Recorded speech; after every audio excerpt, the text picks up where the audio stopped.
I think that everybody is in, so perhaps it's time to start. Good afternoon. We're thrilled to have you. I'm Bob Savalas. I have the privilege of serving as chair of the OCtech Foundation this year, and it's wonderful to see so many familiar faces and so many new faces this afternoon.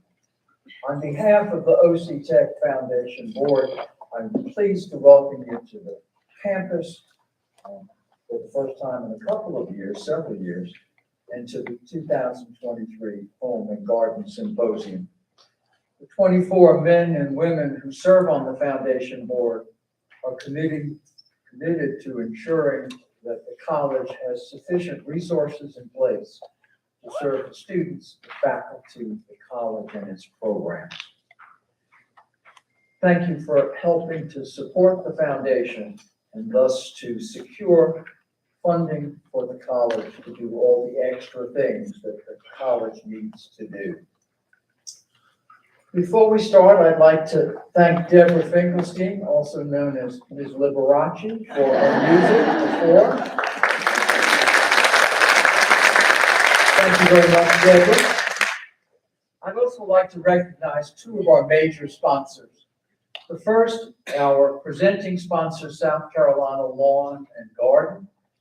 And I know that Vicki Sutcliffe is here, if she would stand. Thank you very much, and Greg as well. And also our signature sponsor, the T&D. And I know there's a contingent from the T&D here this morning or this afternoon. Can you stand? Well, maybe they came to eat. The T&D has been a long-time sponsor of this program as well. I'd like to recognize the other 50-plus sponsors of Symposium. Their names are in the program. You've seen them. It's an amazing number of people in the community who have come forward to provide sponsorships of various types, both cash and in-kind gifts, to make sure that the symposium runs well. You'll also meet, if you haven't already, the volunteer staff who have set up over the last couple of days, who will clean up after you leave, and without whom we could not have welcomed you, and without whom we could not have had the symposium. You'll meet our guests in a second. Staff will help introduce our speakers. They'll select door prize winners and help you to enjoy the food and fun of the afternoon. And with that, I'd like to just ask you to enjoy yourselves, and I'd like to introduce Dr. Walt Tobin, the distinguished president of OCtech, who makes everything happen around. Walt? Good afternoon. I heard the former president of OCtech just chuckle when Bob used the word distinguished. Maybe it's the gray. Well, good afternoon, everybody. Would it help to sell more tickets next year if we serve mimosas? Put that on the list. On behalf of the college, I want to welcome you to this afternoon's event. And I have just some brief comments. And there are 3 points that I really like to make. The first is that we are a local college. We serve primarily the residents of Orangeburg and Calhoun counties. We serve local students, some of which are single mothers, are attempting to begin a second career, or veterans returning to a career in technical education. And a lot of them are the first in their families to go to college. And we'll celebrate those students tomorrow at our spring graduation. The third thing is that we provide a local impact. So 65% of our graduates tend to stay in this area and raise their families and live and work.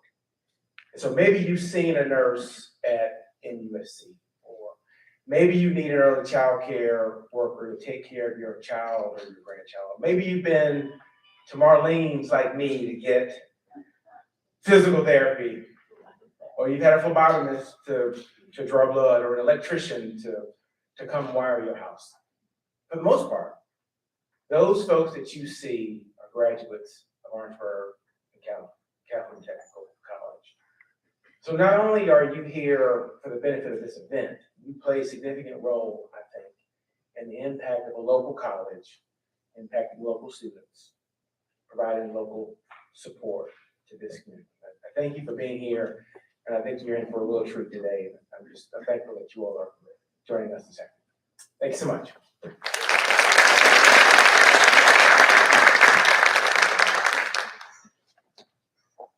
afternoon. Everybody's looking good. A great crowd that we have here today. Thank you for being here. I'm also on the board, so it is a treat to have you here and to see you out here supporting our community. Usually in my day-to-day job, I get to talk about a lot of very boring stuff, very serious stuff. But today, I have the honor of introducing one of the most special individuals in my life. Janice Hudgins is going to be our first speaker. Janice and I have known each other over 30 years, long time. We grew up together in Moncks Corner, South Carolina, developed a friendship at a very young age that has continued through adulthood. It's been a very special relationship. Janice is an amazing person. She's an amazing friend. She's an amazing mother. She has 4 beautiful children that she gave a large majority of her life to at the beginning. A wonderful husband. Her family is fully behind her and supporting her all the way. As she was raising her children, she learned that where her passion was and is in the kitchen and in the home, and preparing food for those that she loves and sharing it with the community around her. She started out of her personal kitchen, making egg rolls, developed into private events, opened a test restaurant at the Workshop in Charleston, and has just recently, just before COVID, opened her first restaurant, Little Miss Hob. It's in Mount Pleasant in the Whole Foods Shopping Center. If you haven't had a chance to go, please do.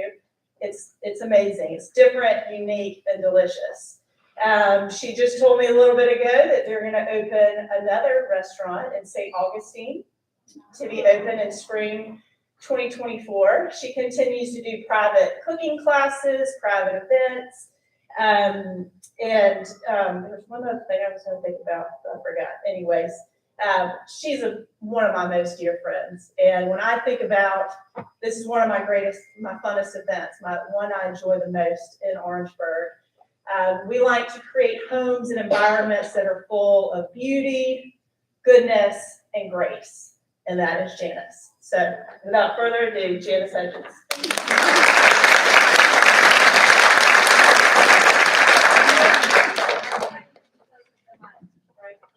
Testing, yeah. Well, thank you so much for having me here. I'm so honored to be here today. Can y'all hear me? Is this working right? I understand, very close. Okay. So, yes, thank you for the introduction, Jenny. I'm so excited to be here all the way from Mount Pleasant. I grew up down this road, like Jenny said, in Moncks Corner, And I went to the College of Charleston, graduated with a communications degree. And never did I think I would ever have a restaurant or a career in food and beverage. But here we are, because a lot of opportunities along the way came along, and I just kept saying yes to these different opportunities. I love being at home, raising our family and my 4 children, and what I loved the most was just gathering at the table and making food for my family, which I have a very large family. I grew up with 3 brothers, and my family all immigrated from Vietnam in the late 70s. Most of them landed in Charleston and in Atlanta. And I grew up with 32 cousins on our side of the family. And so growing up, our Saturday gathering, our grandmother, she was the matriarch of our family. She had 8 kids, and we all grew up together, just like my mom would host most of our meals, and all of my aunts would come and bring their specialty dish. And the way that we show love in our family is not really through words and affirmation like that. If my aunt brought you a dish that she slaved over for hours, that's her way of showing love. And that is how I grew up, like showing love to my friends and my family as well, is showing through our food. And I think, for a lot of people, that's how we show our love for our families and friends. It's like, you're making this dish that you work on all day. And I wanted to just do that as well for our community. And so when I started doing this in 2016, I had a good friend that said, would you be able to do a private cooking class for my daughter's 16th birthday? And I was like, I never thought about doing that. I was at home cooking dinners for my family, 10 plus people every single night, with my mom and everything. It's like, how hard could cooking for 16-year-olds be? Sure. I said, yes. And then the next month, somebody else said, you know what, I heard you're a private chef. Could you do another event? I said, well, really, private chef, I've only had 1 paid gig, but yeah, I'd love to do that. And so it kind of kept happening like that, and I would go to another event, and they would ask me to do some catering. They're like, could you cater a Christmas party for us? I said, yes, I would love to do that. And so at the Christmas party, somebody said they enjoyed the food I was making, said, this would be a great Christmas present for a cooking class for my friends. Would you be able to do a cooking class? I said, you know what? I have never done one, but I think I could do it. And so I said yes. And so what I've learned along the way is that, having those opportunities in life to be able to say yes. And I think what you're doing here today to give these children an opportunity to be able to say yes. And I think that's one of the things graduating from the College of Charleston. It doesn't guarantee you anything in life. It doesn't guarantee you a success path. But I think it does open doors and give you an opportunity to say those yes until you find one that you said, nope, I'm definitely not doing that, And I actually said for a long time that I would not open up a restaurant. My husband kept encouraging me. He's like, I think people really want this. I think you should do this. And I said, John, I don't want to do a restaurant. That's so much work. And I love the private dinners and the cooking classes that we've been doing. But a friend of ours who owns a restaurant in Charleston called Butcher and Me in the Daily, he said, I have this workshop that I'm doing, and if you could just come for a couple of months, just test it out. It's a test kitchen. We really would love, a female figure there, kind of a mom of the group, because there's too many guys in here, and we would love for you to kind of anchor it. And so I said, okay, it's only for a few months, and I'll say yes to it. So the 3 months turned into a year. And then that parlayed into opening up a restaurant in Mount Pleasant. And then here we are now here in front of y'all and about to teach y'all how to make some spring rolls, which is our #1 dish at the restaurant. We are fresh rolls.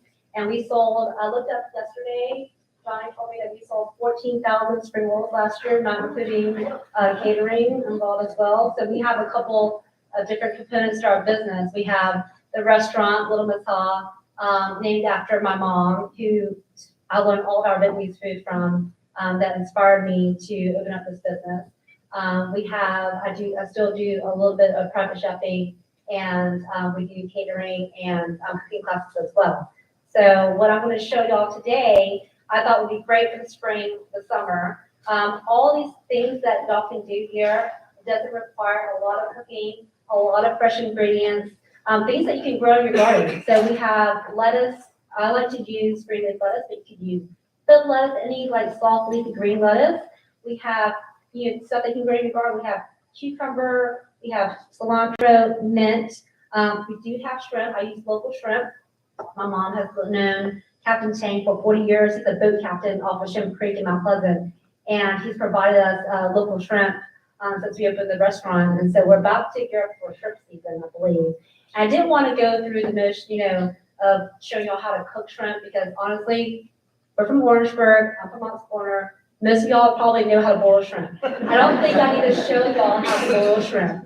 But, we have some great local shrimp here that I've boiled, I've cut in half and deveined. We have rice noodles here, which all these ingredients you can kind of find at the local grocery store in your international aisle now. And you just follow the package along. These are rice sticks here, and you just boil them until, just like any pasta, until they are al dente. You're gonna rinse them off, and you're gonna have these nice rice sticky noodles here.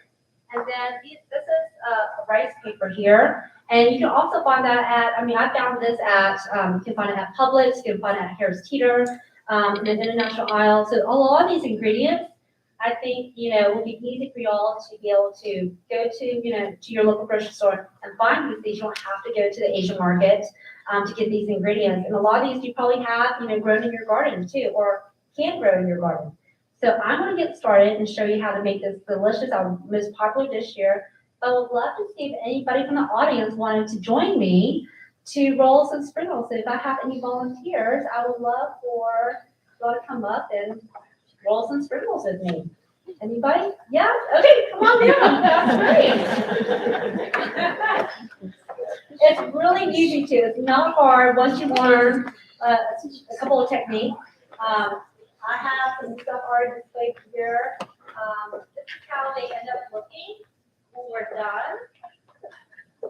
And so there's really pretty, hey, how are you doing? Oh, yeah. You want to do all over your own, but let's see. Thank you so much. Hey, nice to meet you. I'll just stand over here. And so, Casey, I'm going to show you how easy it is to make fresh spring rolls that we roll just, dozens every single day at the restaurant. But this is something, you don't have to use these specific ingredients, I'm just going to show you a great technique on what we like to use. And then you can incorporate your own things. Sometimes I'll take like leftover, rotisserie chicken from the night before, and I'll make rolls with the chicken that I have from the night before, and just kind of repurpose those things, so you don't have to use these specific ingredients. But we're going to get started over here. This is a rice paper here, and it's very, very delicate, okay? So I'm going to roll one first, and then we'll roll one together. So what we do is this is warm water here. Now, the hotter the water, the faster you have to go because it will get really soft. And so at work, I use cold water because I can roll like 10 at a time. And by the time I get back to the first one, the rice paper is ready to go. But I would just suggest using kind of warm water. And so I'm just going to dip this here. Actually, why don't you dip along with me? You can go ahead and do this along with me. And then you don't have to soak it, you just kind of rotate it and dip it in there. And then you're just going to put it on your cutting board here. And then you just want to start with a base. So we have 3-leaf lettuce. I like to start with a base here. And I don't like to use a little ridge because it's going to puncture your rice cake later. So you just want to kind of tear off some lettuce. And you're going to use this as your base. And I like to put it towards like the bottom third of your rice paper. Yep, right there. That's perfect. That's a perfect amount of lettuce here. And then I like to start kind of building on top of the lettuce. And as long as you keep everything within that lettuce, it'll all stay together and all about the same size. So I like to use about 2 pieces of cucumber. And I just use English cucumber at home and at work. And because it doesn't have a lot of seeds, and we just kind of make little sticks out of them. So I'm going to take 2 pieces of cucumber here. Just stay on top of your lettuce. And you don't want to overfill it because it's going to be hard to roll. I think that's the key too, is not overfilling it because then it will break. And then I like to use some cilantro and fresh herbs here. I love cilantro and mint together. 2 pieces of them. This is like nice big mint here, leaves here. And if you don't like mint, you don't have to put it in. But these are the greens that we love to use here. That's perfect. And then what we're gonna do is we're gonna add the rice noodles here. And so I just like to use a small amount, but staying in that same, size of your lettuce. Is mine too wide? It's a little bit skinnier, but it's fine. It's gonna work. It's gonna work. Don't worry about it. And I would just a little bit more. I would overstep. So. Oh, it's okay. And it still tastes the same. Give me overstuff, it's still gonna taste all good. So now, you can tell that it's a little bit soft now, right? Okay, so now we're gonna start from the bottom up. We're gonna tuck all this in and roll it twice. We're gonna roll it over and tuck it in. Yep, roll it 2 times. 1, 2. And so then the lettuce is kind of on top. And now this is where you're gonna see, you can see how here, there, you can see the shrimp. So anything that you want on the outside, this is where you're gonna put it, facing down. That's how you do it. So we're gonna use the shrimp here, a couple shrimp that cut 3 pieces of shrimp. And I'm gonna put it down there. So the orange side, yes, that's what you're gonna see on the outside. And then we're gonna roll the sides in straight. So it's a shrimp. Yeah. And then you're gonna tuck and roll. Yeah. And that's perfect. And you do it.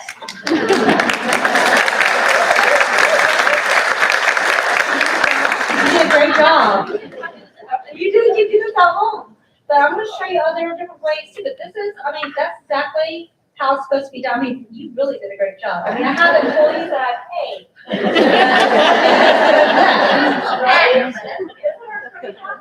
Yeah, that looks great. We can do one more too. I'll give you another one. I'll also let's do a fruit right now. Mango is really great. It's nice and bright. And so I'll love to look at mango and avocado roll. And that's really, really good too. So I'm going to do the same thing you do when we grab or right here. Dip it in here. And we're going to do the same thing with like the lettuce. So I want to show the mango on the outside, and we're going to do the avocado on the side. So we're going to do the lettuce on the bottom of the base here. And then a little bit of tomato here. Do you grow anything at home? Do you have a garden at all? I have pots. Yeah. That's okay, because you can grow like mint and pots and stuff like in that. a pot. It Yeah. usually dies really quickly. I can't keep anything alive except my 4 children. All like the plants that we have at the top, they all die. I cannot keep them. I don't know if there's too much sun, or I'm sure. I've read my staff, having one of their moms come and make sure the waters out in the creek alive. But yeah, so I can, my dad and my aunts, they have beautiful gardens at home. My parents grow all this mint and lemongrass and everything at home. My aunt can grow a ton of things. I just did not inherit that gene. So I inherited the gene. So now I'm going to take a avocado, bright avocado here.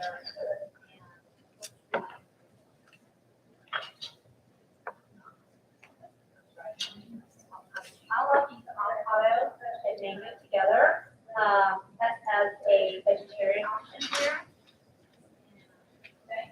So the kind of a couple slices.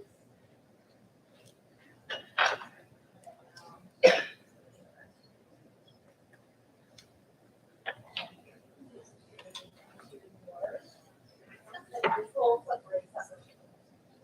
2, not too hot. And then we're going to go ahead and roll that. And then what you want to do, I want to put some mango, a little bit more sugar into the mango, right? Stir it out. Now with a little bit of bigger slices, where I'm going to put the shrimp.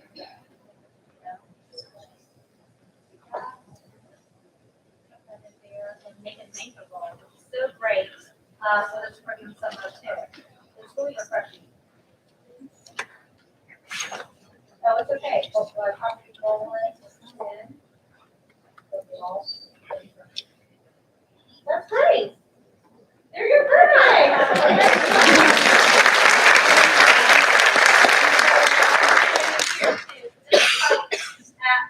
If you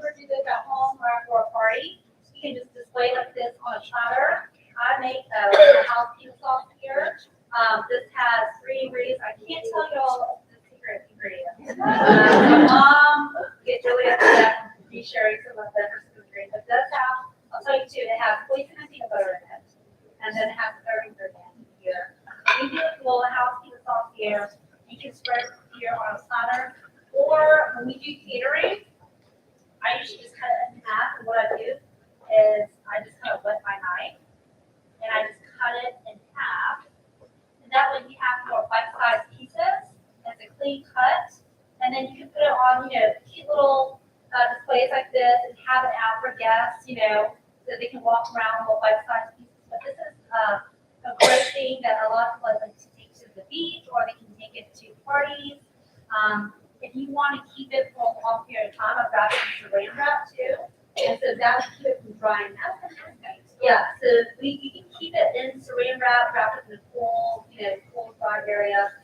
You can leave it in the cooler if you want to.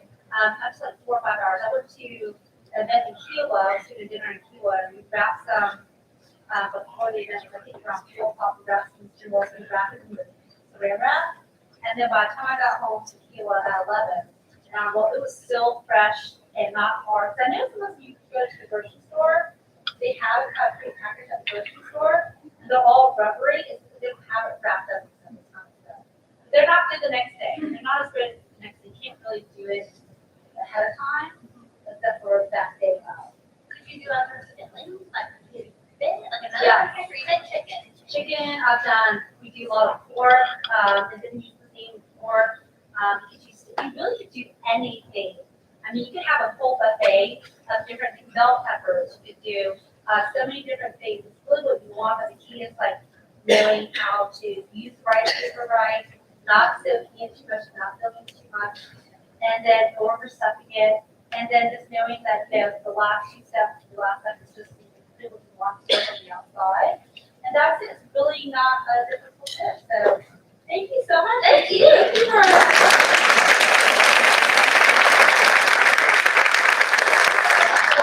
Share, I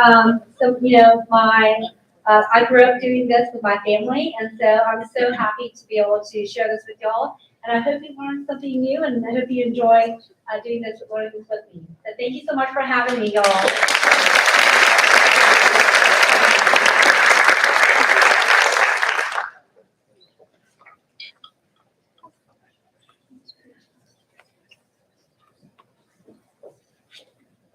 Janice, thank you so much for sharing your talents with us today. We really appreciate that.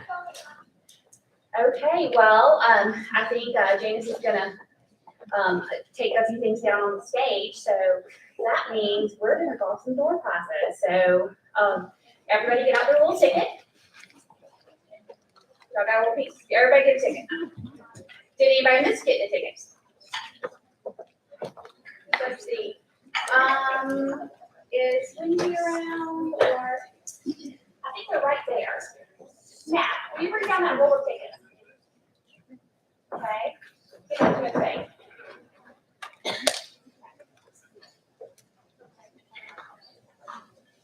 Okay, and if you have not gotten a ticket, raise your hand. Okay. Miss Faith will make her way around to you. And so while Ms. Faith is doing that, I'm going to take this opportunity to just thank some people who have made this day possible. First of all, I just want to thank Faith McCurry and her team.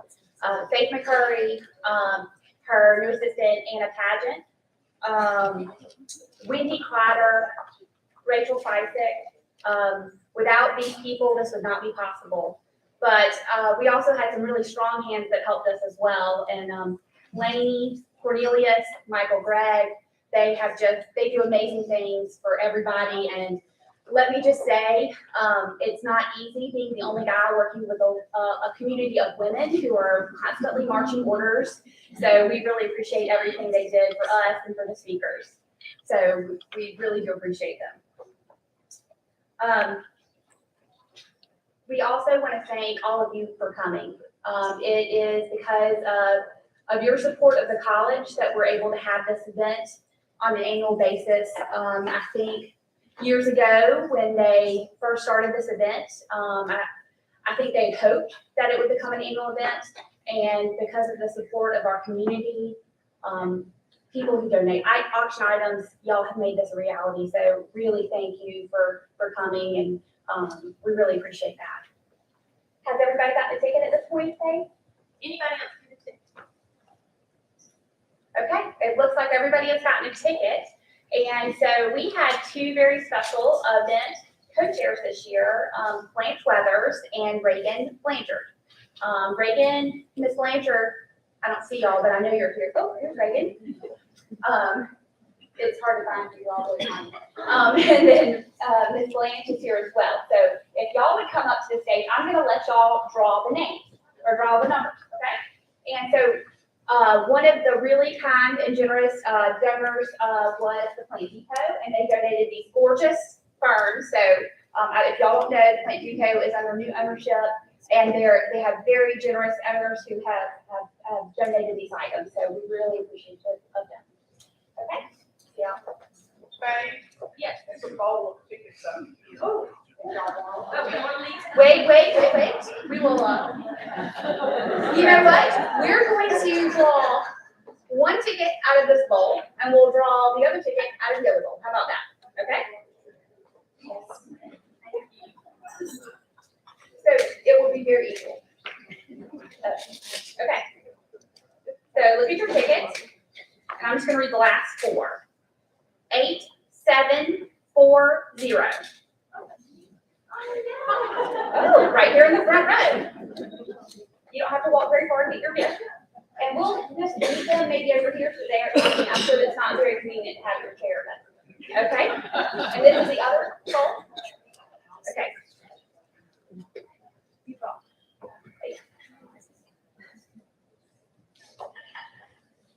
Okay. 8782. 8782. I mean, the second row is just like the winning row this year. Congratulations. So yours will also be here at the end, don't forget to pick it up, okay? Okay. Okay, well, thank you very much. Is somebody introducing Doris? Okay, Miss Faye, will you write it?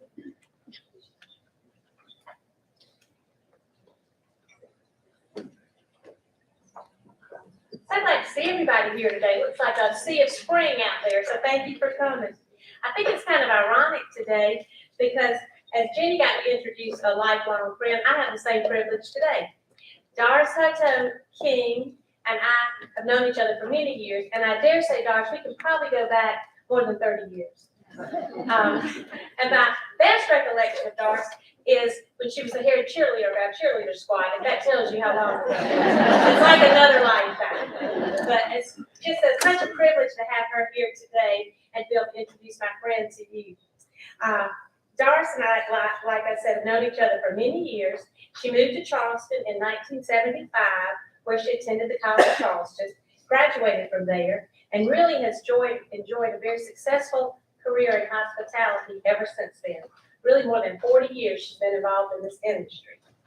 As the owner of Special Events of Charleston, she's planned many memorable events, both large and small, and most of those have been in the Charleston and surrounding areas. She recently closed her business, but I don't think Doris is ready to step aside from entertaining and hospitality. So I think she plans to continue maybe in a consulting role with folks who would like to plan special events. She and her husband split their time between their home in Mount Pleasant and their home outside of Utah at the lake. And they are really enjoying now a new role in their lives. They have one daughter, Bryant, and Bryant lives in Florida. And so they are loving being grandparents to their 8-month-old granddaughter. Doris' mother, Miss Dalsey, grew up in Orangeburg. So I know, Doris, you have some friends and family here in attendance today, as well as some high school friends too. And so I'm very proud to introduce Doris, but I also want to let you know that her assistant today is Amanda Schuler. And Amanda is from Providence. That's where she and her family make their home, where I grew up. So it's a real privilege to be able to introduce a Holly Hill and a Providence girl to you. And Amanda is now a student at OCtech and plans a career in radiologic technology. After she's already an accomplished architect after graduating from Clemson. So we're thrilled that she chose to come back to OCtech to continue her studies. So Doris, at this point, I'm delighted to turn the program over to you, and I look forward to you sharing some of your best tips for Apple Entertainment.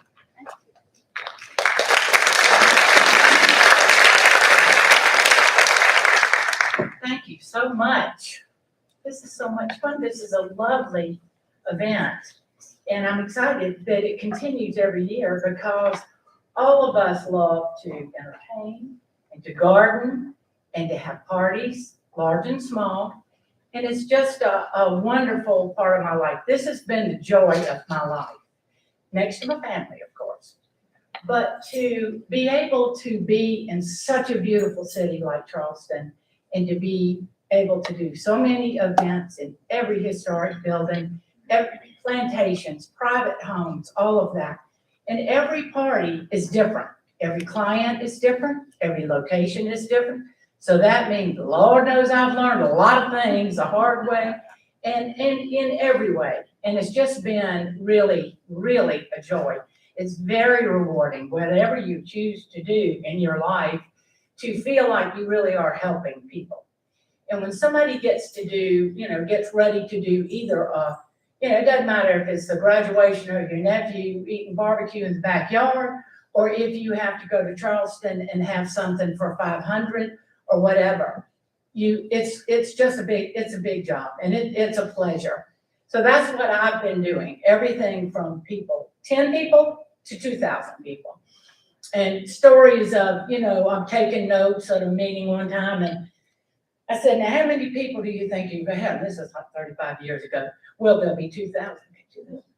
Okay, and what are we gonna do? Well, we need to have this on a tent, tents, for 2,000. We need to have lunch and supper for this company. Yeah, okay.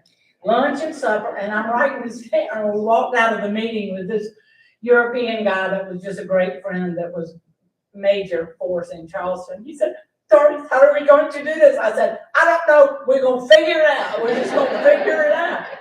So anyway, I thought in the beginning here, I would just show you a few random slides. I mean, I'm not going to go on with what the slides are all about because that'd take all day. But I'm just going to show you a few things, mainly to show you indoor parties, outdoor things, tents, really pretty decorative rental things. You can rent now anything you want. Some of these will be like a mirrored and iron bars. And we've gotten past just putting a tablecloth on a table and having the wind blow and the Coca-Cola crates are showing underneath. We can choose to do some other things.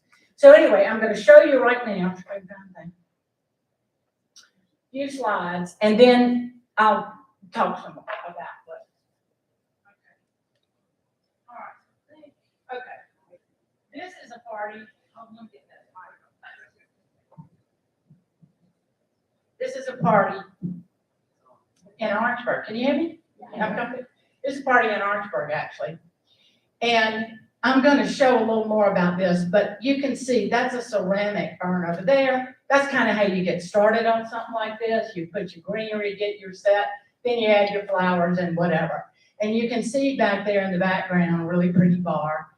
All right, all right, so that's Hibernian. This is I don't know where. And that was a big, beautiful urn, this tall. And I'll show you the trick on how to make a flower arrangement in a big, tall container like this in just a little bit. This was for an Orangeburg client. And I took inexpensive flowers, cut them off the stems, stuffed them in the front of that glass right there. Then put the clear, crunchy stuff so that the French tulips could stand up and I could pretend like that the stems went all the way to the bottom. See that little trick? This is at Alhambra Hall, which we do a lot of things there. This is just a pot I found I don't know where, and we had a bat mitzvah in the building at Charlestown Landing, the Contemporary Building. And look how pretty. You can take something like that and stick flowers in it And it just ends up being a really nice centerpiece, because that is about that tall. So that was fun. And then the daddy had a plant, he sells apparel that made madras fabric in Indonesia or somewhere. He said, well, I can get fabric. I said, well, let's let that be the theme color. So that madras fabric right there came from the daddy. All right, here is Santee Canal, and this just shows you a very simple wedding setup. I built those columns, not myself, but I designed those columns with that arch. You just drop in the top, and it can just be so simple. The key here is to do it the right time of the year, not in July, and have the house that's right behind it shade this wedding area when it's time for the wedding. And believe me, we had it the other way. And when I got involved kind of late on a party, and I said, well, now what time is the wedding? She said 4 o'clock. And I said, well, when does the sun shade this? And she said, oh, I don't know. And so when we got there and everybody got to the wedding, well, they just almost died in this heat. You know, it was in the summer, July. So that was bad. Now, that is sort of a typical restroom thing in the trailer. So you've got 2 ladies' rooms and 1 men's room. You have stairs that go out, handrails, you have lights inside, air conditioning, sinks, flushable toilets, all of that in these little trailers. And they're not that expensive. So if you have a second home or a property or a plantation or whatever, this is great to take if you do not want to overload your system for bathrooms. This is a clear tint, thinking where that is. This is at a plantation south of Charleston. And this is sort of how this goes up. You put the roof on first, and all of those ribs, you take the fabric here and pull it through and pull it down the other side. That is called gable end that you see that's flat this way. You know how sometimes tents will be like that and then it'll have a hip end. Well, in a case like this and in many tents, you don't have to use that hip end. You can put that gable in, and if it's really pretty outside and you want some airflow, that piece can come out so that you have 18 or 20 feet up to the roof of the tent and the air flows through, because that's the problem. I don't use clear tents unless it is somewhere like Charlestown Landing that has a beautiful avenue of oaks, or somewhere like this with a very shaded yard, because clear tents mean the sun comes through, it gets hot, fries the flowers, fries the food, fries the people, no fun. And so you have to be very careful about, and we'll talk about that.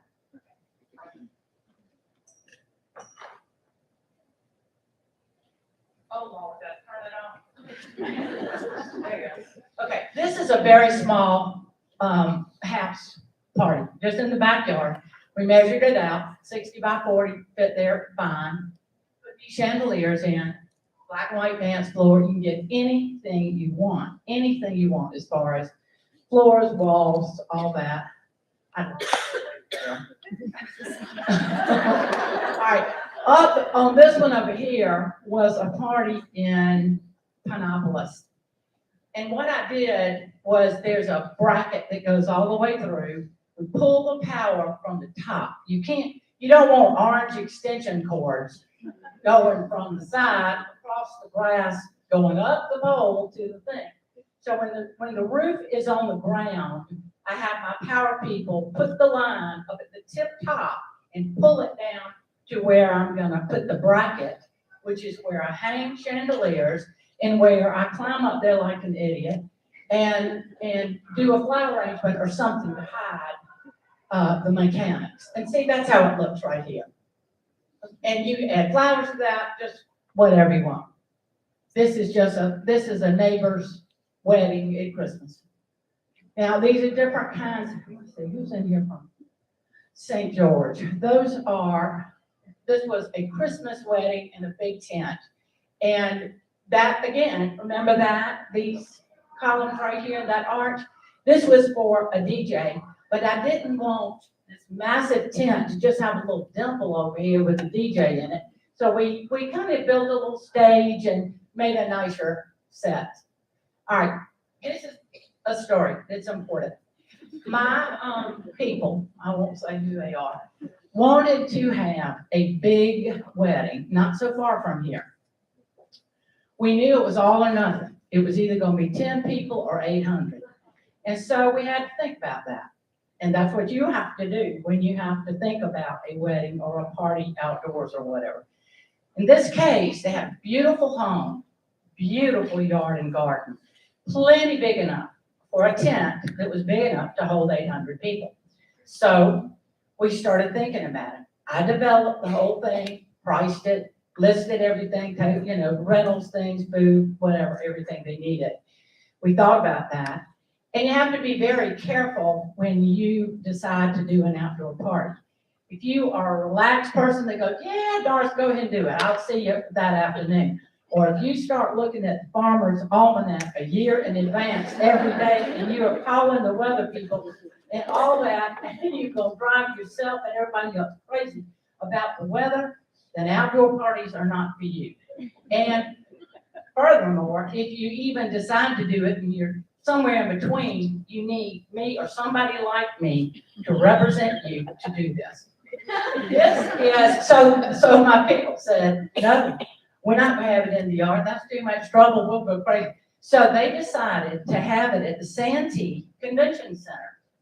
So I went in, and it's a massive building, not so cute inside, I'm sorry if anybody works there. But anyway, what we did was we took a, what do you call the things that drive up to the ceiling? Anyway, a lift thing, and went to the ceiling and draped fabric and lights all across the ceiling, and all the walls of the convention center became like big, giant 14-foot windows with curtains. And then I knew that way we could make it look like a ballroom, like that. So that goes up 14 feet. This was a Christmas wedding. I had crystal lamps, pretty bar tops, and all kinds of things. And you see how you can take a very plain building and make it very beautiful with just about $10 or $15.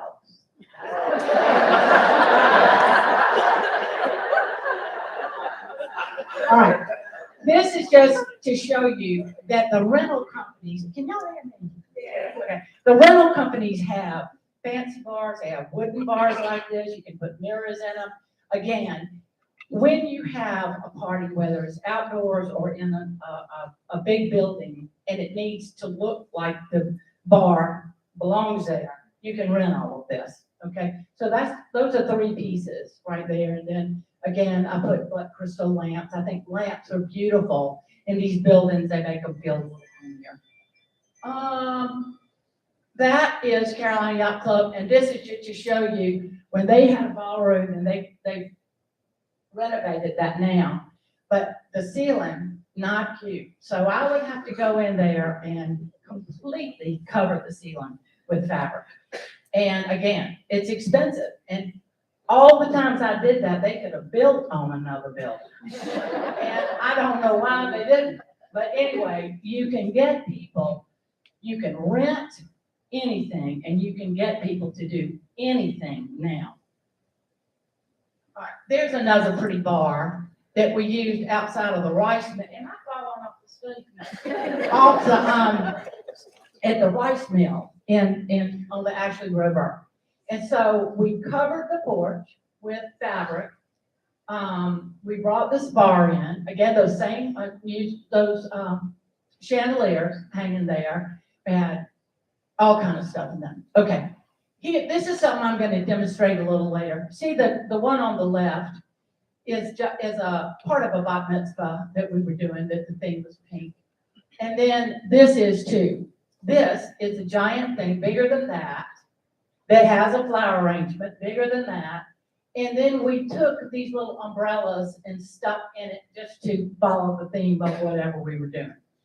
That's just a pretty mantelpiece at, can't remember where.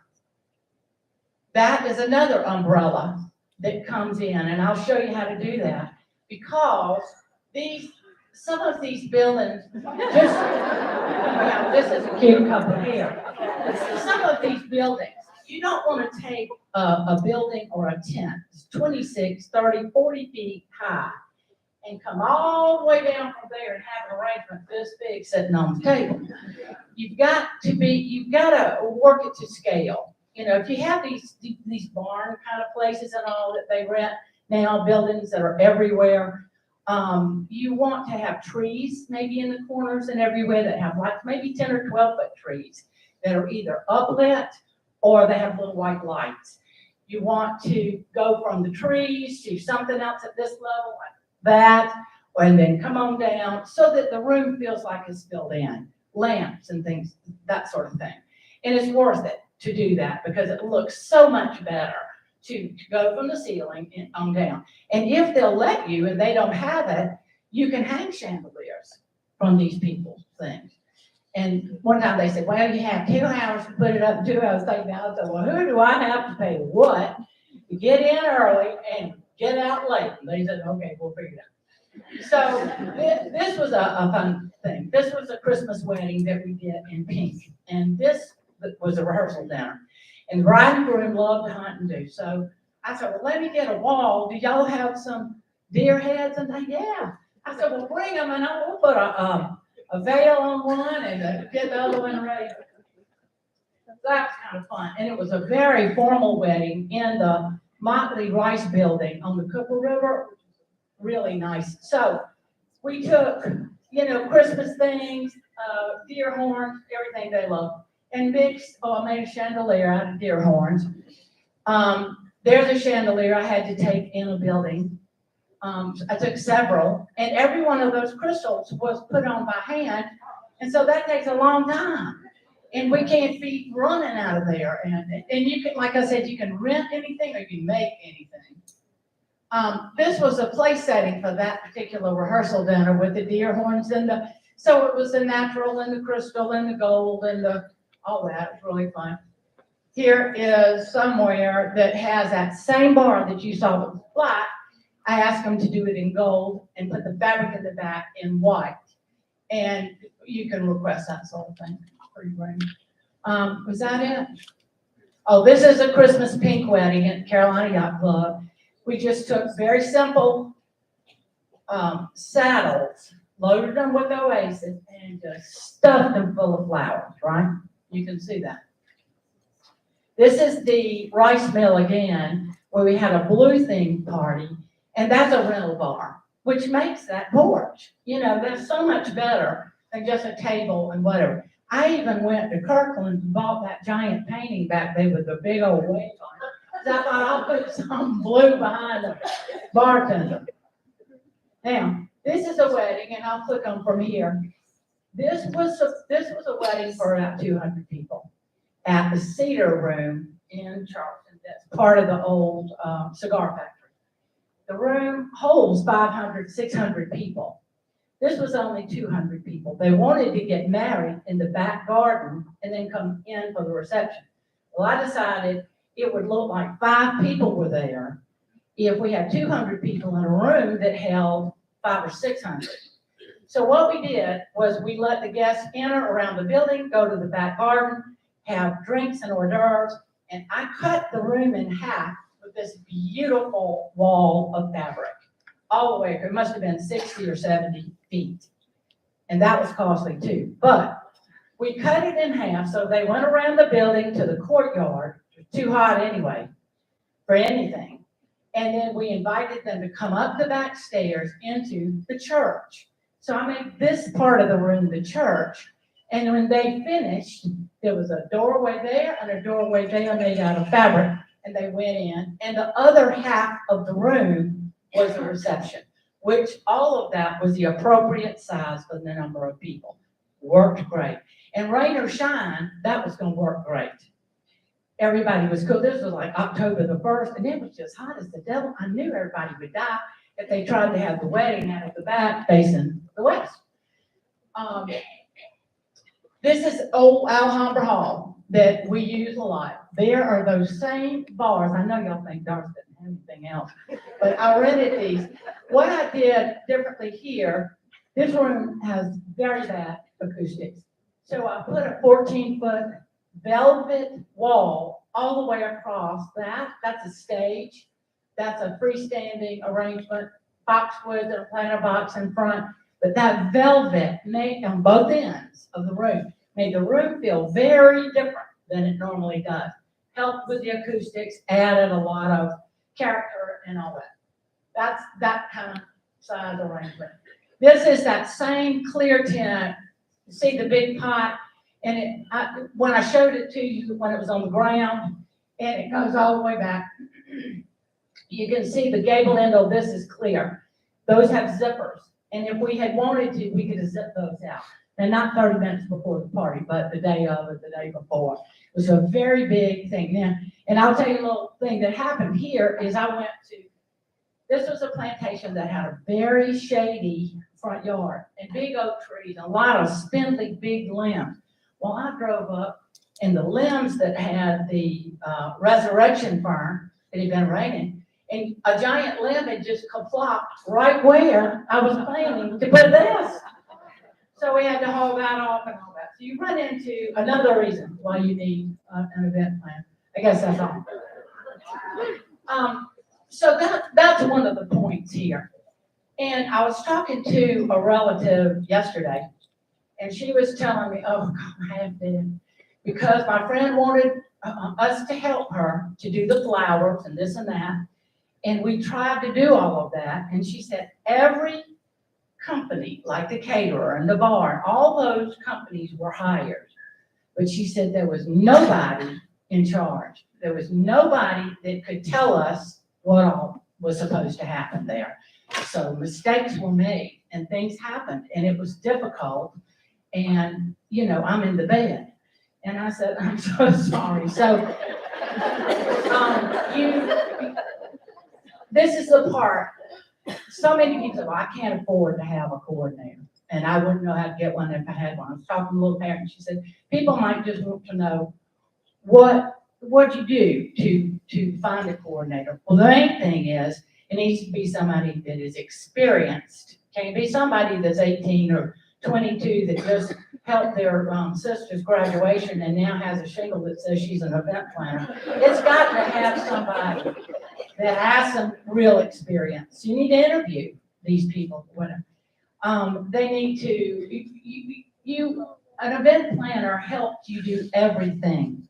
They study your yard, help you plan the floor plan, help you plan all of that, or go to the facility where you want to have a wedding and a party.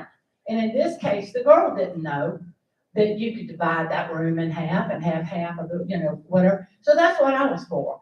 And just a peace of mind of knowing that you have somebody on your behalf that knows every company that is going to be there, what they're supposed to bring, everything. How to deal with the band, how are they going, dealing in Charleston with giant trucks with bands and rentals and things. That's why I'm kind of going to retire here pretty soon. I'm telling you, it's hard. You can hardly get a car there. Not much less giant trucks with all kinds of things that I get and rent and do. And you've got, I like to think that I am a positive person, loves this business, and I love the people, and I love knowing that I can help. But it is hard. It is hard. And you have to have some experience in order to help. Now, how many people in here have already married up their children? A lot. Okay. How many people have children under 20 where you're going to need to do something here in the next little bit? You, man. Okay. Not too many? Just a few? Okay. Over 20. Okay. It's hard to say how people charge for an event coordinator. It might be a percentage. They might help you decide, okay, we're going to this hotel, we've got this transportation, we've got this caterer, these bars, this so-and-so and all that. And they might take each one like I do and come to the bottom line. Now, I subcontract myself to be the designer and the florist. Now, within that comes draping. That's another company that I pull in. Designing big ones. I don't have time to do these when I'm on site. It has people, my sister, Holly Hill Florist, does things like beautiful bouquets and centerpieces. And you know, I can pick those up and take them with me. She can deliver those to me, whatever. But that's what I subcontract myself. So as I do the line item of who is hired, then I get to make a little bit of money out of the flowers so that I don't have to come to the bottom line and add some whopping amount of money that you're just thinking, I'm just not paying. You know, there's got to be a way to do that. So that's any questions at this point? Because what I'm going to do is just talk a little bit more about. Can I tell y'all one little funny story? I was helping a cousin out of town, and they had their favorite caterer was with us, and we were talking, and I knew everybody, and I said, she's from this area. Anyway, I said, you know, I'll call him Bob. And I said, Bob, what's the funniest thing that's ever happened to you in doing parties and things? Well, I can laugh now, it wasn't too funny at the time. And I said, okay, tell me. So he said, we were on the lake, and the party was in a tent between the house and the lake. We put the tents and all that. And I had the food and the stuff and the flowers and everything, and I thought, oh, Bob, you are good. Everything was beautiful. People were down the street in an old historic church. So Bob said, Doris, I looked out, and he said, the wind and the weather was changing fast. And first came the wind, and it lifted the tent up. One of the poles knocked the DJ's wife in the head, and they had to call the 911. And then there it went, tumbling into the lake. Tablecloths, chairs, tent, weenies, everything flying. He said, and then the rain came. I looked up, and it was black. And the rain, it was just torrential, and it poured. And I thought, okay, I'm in trouble now. This is going to be interesting. So he said, I decided to walk down the street to the church, or get to the church. And he got there, and the minister was saying, oh, we're so happy about Amanda and Andrew getting married here and all that. And Bob was at the back of the church, kind of squeezing water out of his suit. And he said, oh, and we'd like to introduce him. And I think Mr. Bob Smith might have an announcement to make. Well, Bob walked down the aisle, turned around and said, family and friends, aren't we so tickled about Amanda and Andrew getting married? But I don't think you realize that during this lovely service, we have had some tornadic activity, and the reception is gone. Fell on the floor. Well, anyway. Okay, let me see what I can do. When the planner tells you the reception is gone, that's bad. And see, now we've got radar. I can sit in my car and look at the radar and see where the front is. Wait a minute. Yeah. Doris, come on, get for Bob. Oh, yeah? You know how I don't say it. Don't say it. Bob might drive over here. Might be good. Okay.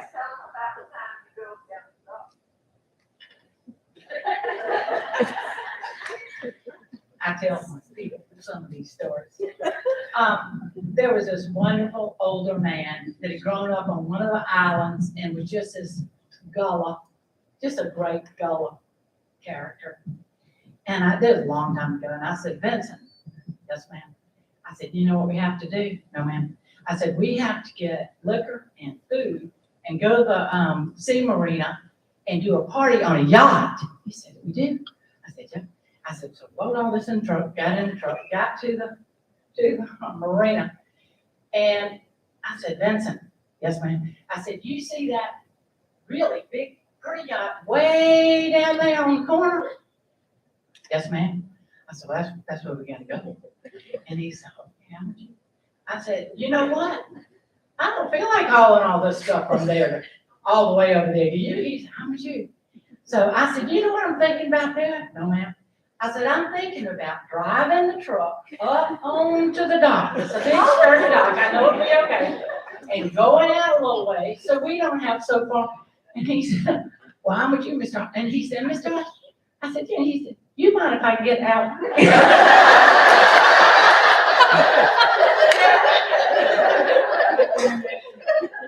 Get out of your hand, you know, swinging in that.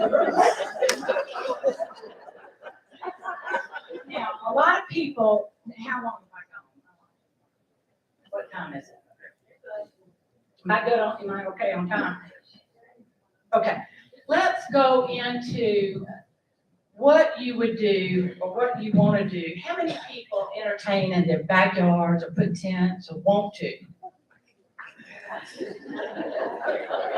Gotta think about that. You gotta think about that, and you've got to have help. And you've got to plan way in advance.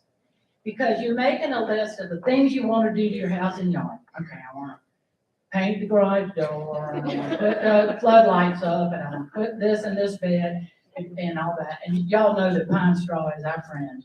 And so I got to tell you one more story. Doing a Nigerian wedding. We have to have this mansion on East Battery that we were able to use. And groom, who's Nigerian, I said, now, Herman, I said, they've been doing construction. We got to get some pine straw. He said, oh, pine straw, yeah. And I said, we got to get some. He said, I'll go get it. I said, okay, go get it. So he comes back and he said, all right, Mr. Doris, I've got the pine straw. I said, good, good, good. He said, what do I do with it? I said, oh, gosh. You know what? I said, find your future father-in-law. He'll take it. So anyway, okay, so you're going to have a party at your house. And you're going to have everything. So you're thinking about your property. You're thinking about, I need to invite the neighbors. I need to alert the neighbors. I need to do these things to my house. Is my backyard the right size for a tent? Could it hold it? The biggest thing is, and I've done this, where I've gone to places and the backyard slopes down to a pond. Well, that's no good, because if the tent is at a slant like this, the water comes off and the water on this side goes through the party, right?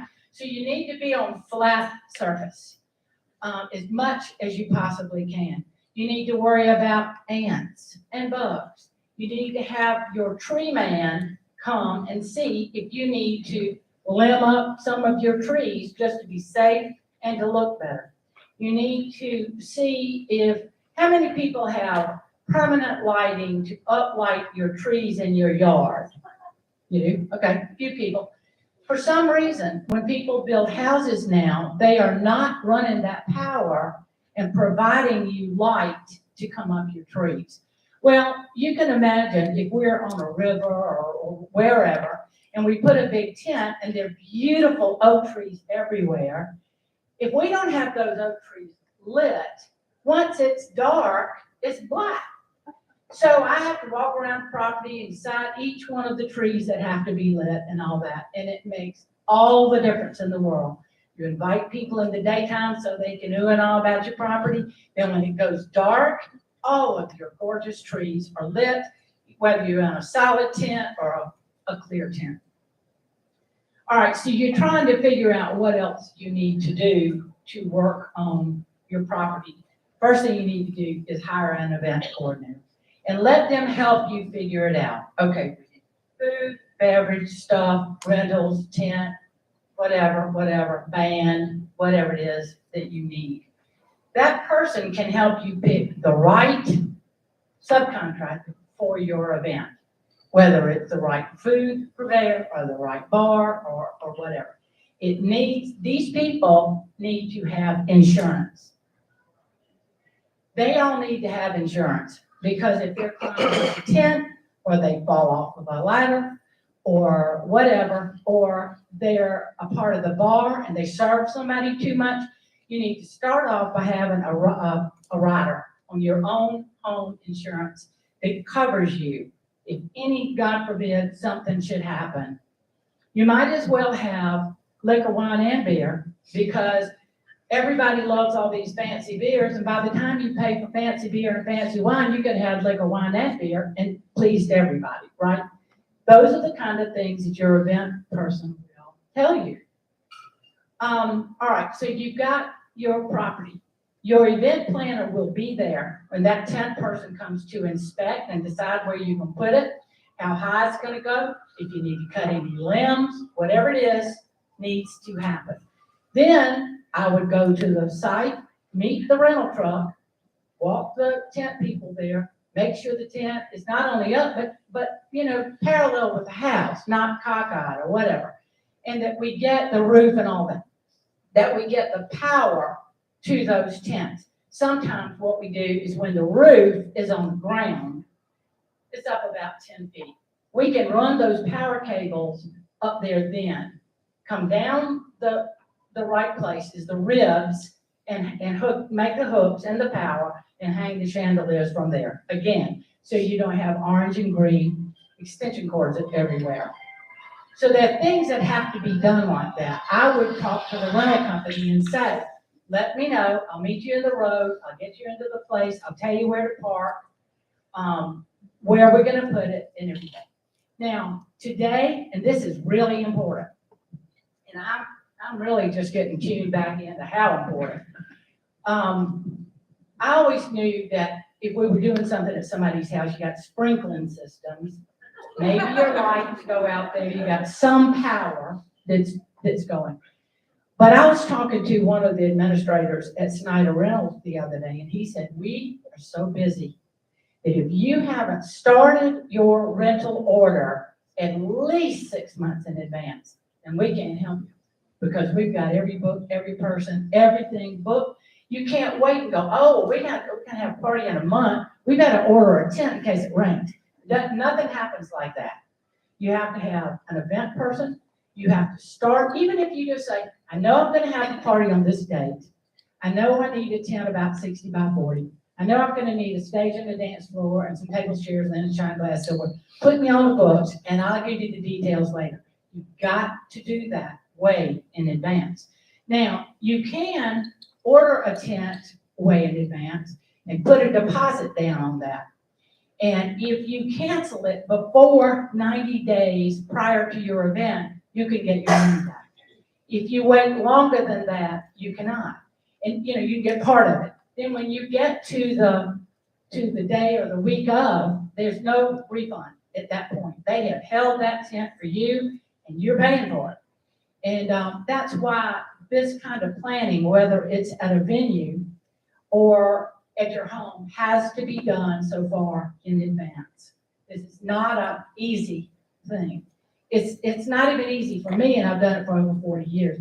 Certainly not. I mean, you don't want to take on that responsibility.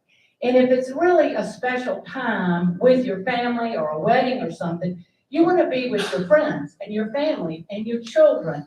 You don't want to be standing in the road waiting for the band truck to come up, or trying to get a lace tablecloth to the cake lady. You don't want to do that. You're capable. Every one of you out here, y'all are capable people. You can cook, you can bake, you can garden, you can entertain, you can do all of those things. But when it comes to something like a wedding, you need to be there for your family and your children, and you need to let it go. You need to plan way ahead what you're going to do to your house, plan with your event planner, who you're going to hire, how it's going to work, and you need to let it go and not look at the radar 24 hours a day.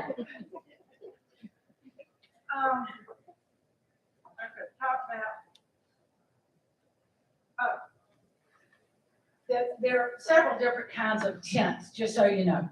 There are pole tents, which are the least expensive. They're like this on the ground, and you lift these poles up, and it's fabric. So you see them, they have big, pretty swag like that, right? And those are nice. The only thing about them, and even though they're less expensive and have a higher ceiling and have a more dramatic look, they're not as safe as a frame tent, which is some of the ones that you've seen here. A frame tent is just that. It's a metal structure. And every 20 or 30 or 40 feet, however big the tent is, there's a rib and there's fabric, and you're safe under there, unless you have lightning or a really terrible storm. But the most important thing is, and I'll talk to somebody that, yeah, we're gonna have the band tent over there, then we're gonna have the food tent over there, and then we're gonna have the beer and wine bar there, and then we're gonna have the liquor bar over there. No, you can't do that. Everything, every company that you've hired has got to fit under one tent. One. Because if it rains or mist or anything, those people need to be covered. Okay? That's really important. Let me see, I think that's probably just the. Oh, and then, you know, then you need things like, need stage, dance floor, furniture, fans, heaters.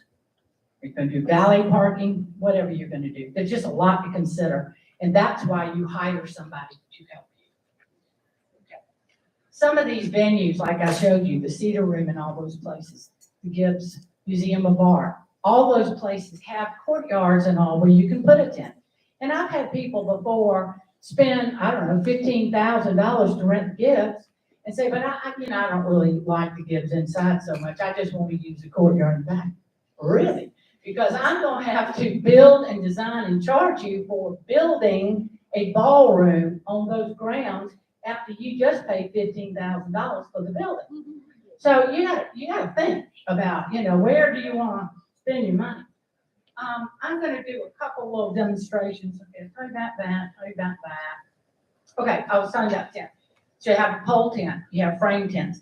Pole tent pulls up like that, and all the way around it, they pull it and stake it about 2 or 3 feet, right? You've seen that.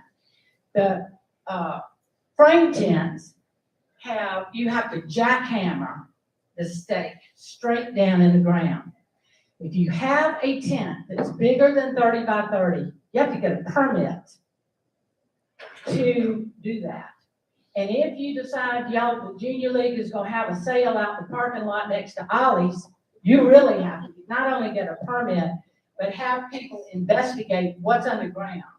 Is it power? Is it gas?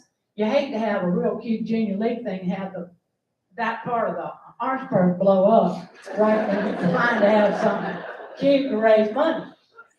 And I've had to deal with that before, where we did find gas lines and all underground. And like I said, these tents are so safe because they are jackhammered straight down, 2 at each pole all the way around. And it ain't going anywhere unless you have a pretty big size storm. Wait a minute. All right, I told you about the permits. You don't want to do a clear tent, remember, in the broiling sun. If you have a yard that's shaded almost all day, you can do it, but only in the winter months. And I don't advise having any kind of outdoor party or tent party in the summer months. It's just, you have bugs, you have storms, it's hot. You spend so much money to do this, they need to be comfortable and be able to have fun, right? I mean, how many people have done that? Okay, so that's that. And now I'm just going to show you, let me see. All right.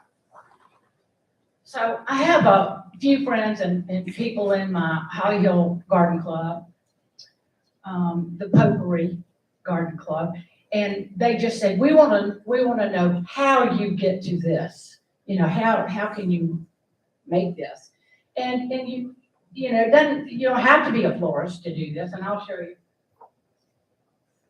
Thank you, man. All right, these are plastic, so that, these are plastic so we could get up here easily. Most of my urns that are this tall are ceramic or dressy or whatever. Man, help me put this on the table, please, ma'am. Yeah. All right, so what I do is start with something like this. This falls apart, I go in, sorry. Okay, then what you need is, if this is going to be outside, you almost need to put a concrete block down in there. Okay, so it's not gonna go anywhere. What I did with that is I put a tile, it was a big complete tile, on top like this, just a flat base right here. And then we take some sort of tray. These are floral loamy trays. You do this, you can go to Walmart, and get a big lip thing where you put glasses and syrup. You put that on top. You put your wet, this is a large, obviously, Oasis block. This has to be very wet. This has to go in whatever tray, and it has to be strapped on, really strapped on. Not every spot, because then you can't stick flowers in it. And wherever you strapped it on, with this kind of tape, it is Oasis tape, you know, it has to come down and hook to this, and then this actually needs, the whole thing needs to hook to all of this. And you can hide where you're doing that. Okay, so that's how I did that. Then you can take things like, this is bamboo, you can stick that in it, see the 3 pieces of bamboo there. And you want some tall things, thanks, Netta. Something, and this is obviously, this is out of my bathroom shower. And I thought we use it. And so you see how I've got some there, you stick that in there. So you've got your bamboo, something like this. And if you have long things of ligustrum or something, use that. Curly willow, things like that to get this arrangement up in the air. You know, so it's not just a little round puff. Okay, got that. How are we doing on time? What time is it? Okay, this is the last thing I'm going. Is the bamboo in the Oasis, or you got it stuck in? No, I stick it in the Oasis. And you still got room for all those spots? I do. But in this case, I might, in a case where you want the arrangement to be higher and have a lot more surface, because you need to be able to put your flowers at an angle like that too. So you don't want the container to be up to here, then you can't get that. So if you put another one on here, it's this high. And that's good. Then you can really get things up. But you've got 2 big pieces like this or more. I've had openings on big giant urns where I turned a bucket upside down, put a big waiter tray in the thing, and put 4 of these. And that really gives you a surface to just do these. And these massive arrangements. Not that we're showing out, but it is important when you are going to bother to do something outside or in the church or in your yard or at a venue. You want it to be important enough to remember, and you want it to be to scale, right? You don't want to have just a little church size arrangement and a tent that looks like some of those, okay? So whether you rent trees that are 10 or 12 feet tall, or whether you do these kinds of arrangement, you've got to have a few big, tall, important things. And this is something, isn't that fancy? This is a waiter tray. It's a typical waiter tray. And in this case, I use this a lot, or something like this. The first thing I do is line this with Spanish moss or whatever, put a bowl in here that's got some Oasis up to there, make the arrangement, all right? And then I get somebody tall and strong, and we lift it up.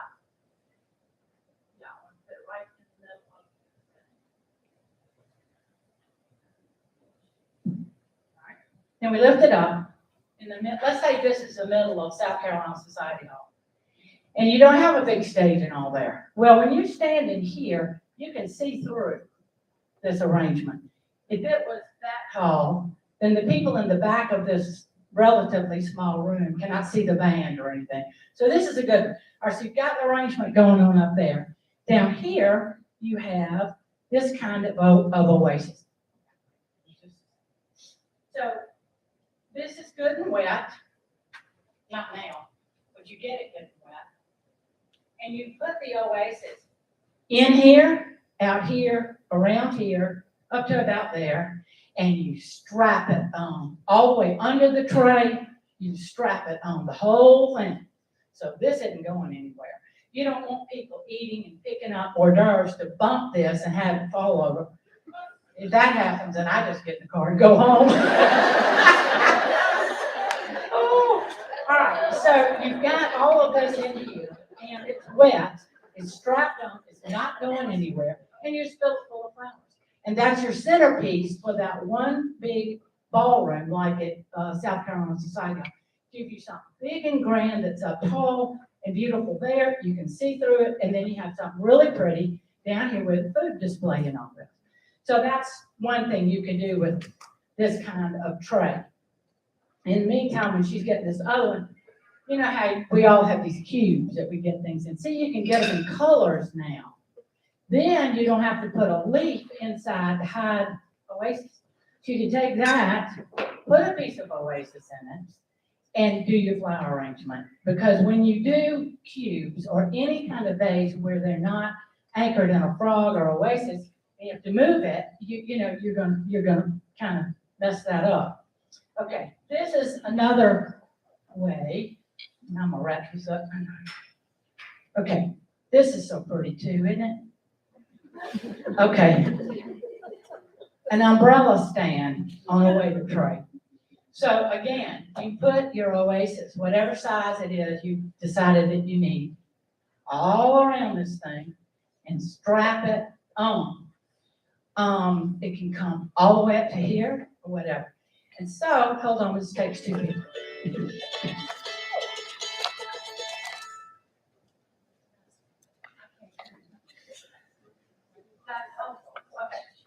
So at my daughter's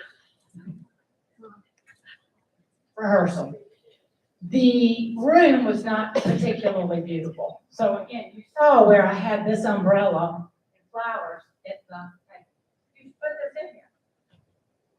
And that's plenty of room. Nobody's going to hit themselves in the head coming in or out. You fill this full of flowers. Every table has a pretty centerpiece. You've got this. Actually, you could almost use this outside.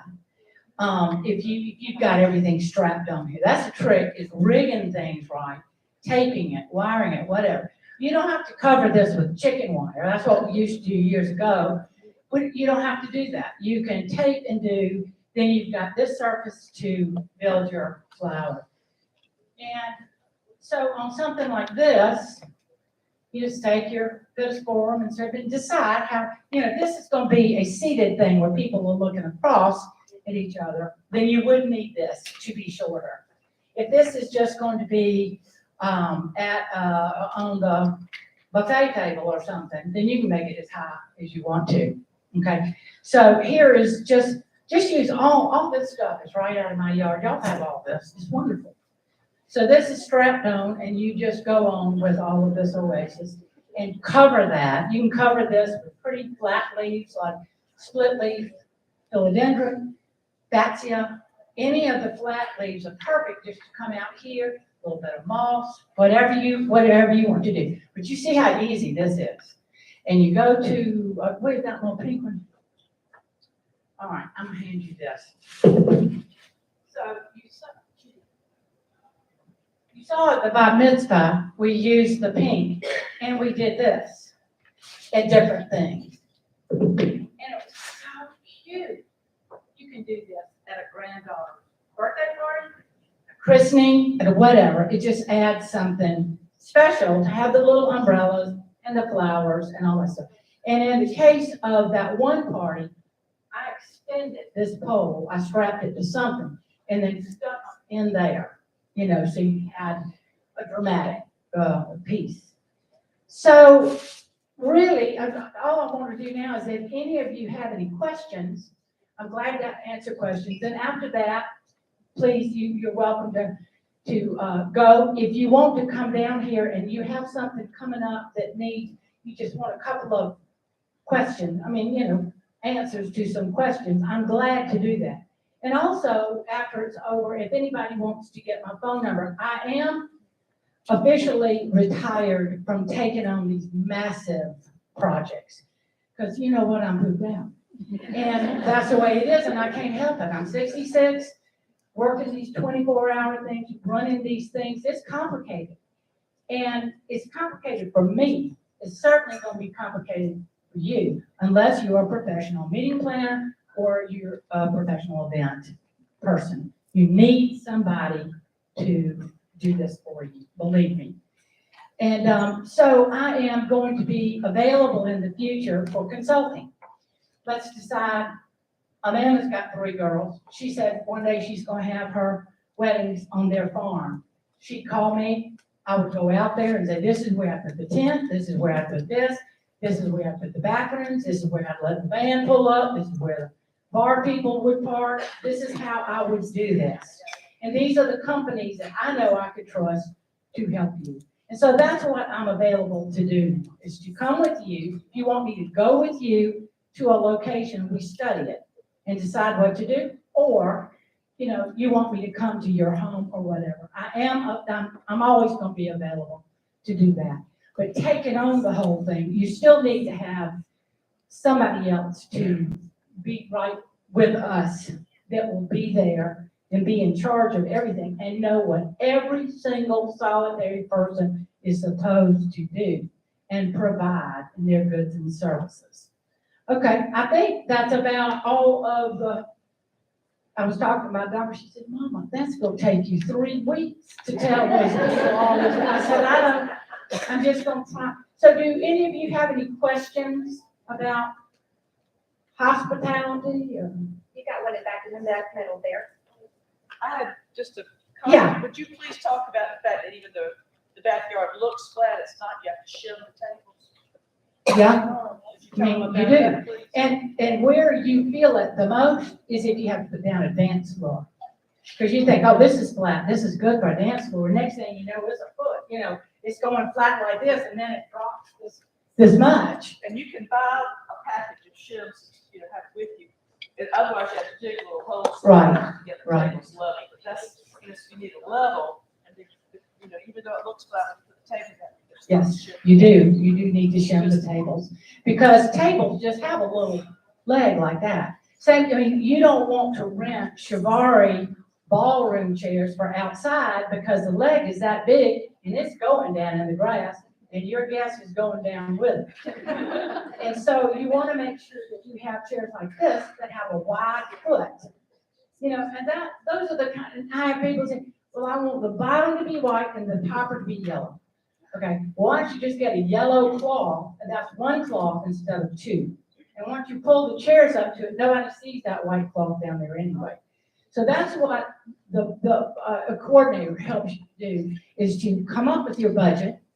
We decide. And most people that are not professional meeting planners, they don't know what a big giant wedding costs. What's this going to cost? Well, I don't know. What do you want to do? I want to have it here, here. And I've had people walk in, and we were setting a big party up. Okay, we just talked, you just met. Okay, we want to have a historic church in a building like this with food and beverage and so and so. Can we do that for $40,000? No, you can't, because the building itself is 10 or more. The caterers, the things, all that you add on. So you need to be informed before you start planning. Any other questions? Anybody have anything big coming up? Yes, ma'am. I just want to ask you about, when you're using hydrangeas in some of your arrangements. Yeah. Do you pound the stem or do you just stick? No, they're sent in, they're dry packed, sent in.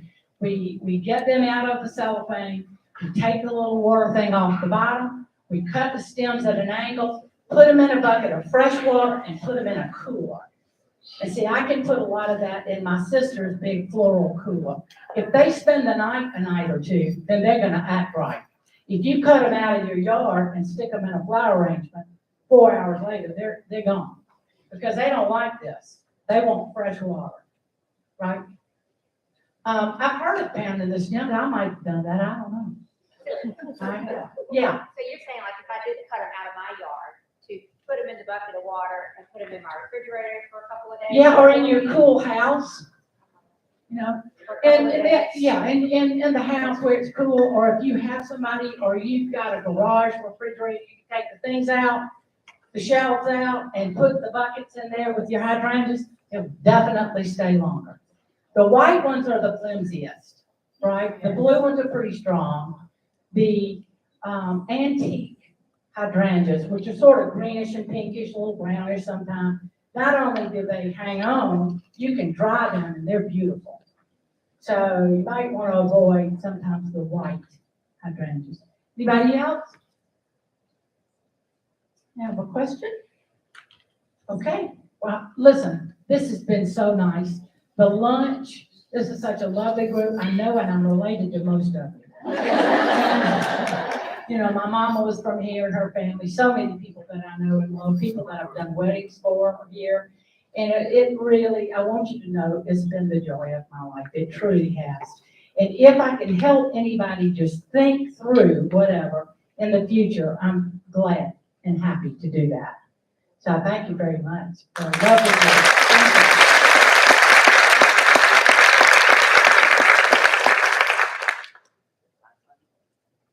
Well, Doris and Janice have taught me so very much today. I know that OCtech is in the business of education, but I really feel like I went to school today and got an education. So we really appreciate that. So just a few little notes here for the end of the day. First of all, I want to thank you again for coming. I want to thank y'all. I want to thank our sponsors. I want to thank the people who donate auction items.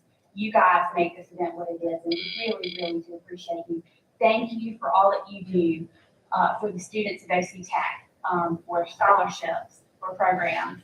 That's what the foundation is here for, and it's really true and meaningful to us. We have many volunteers to help with this event, and we could not be more grateful. A few things before you go. There are the garden clubs did put together some beautiful container gardens. Thank you for those. I want y'all to make sure on the way out, if you bid on anything in the auction, please make sure you check the posters to see if you won anything. And if you bid on it, there are tables to pay located in the atrium. If you purchased heavy items, then Lainey, Michael, some of the event staff will help move and load those items into your car. So they're very glad to help. They always are very helpful. And if you missed out on winning an auction item, have no fear. You do not have to go home empty-handed.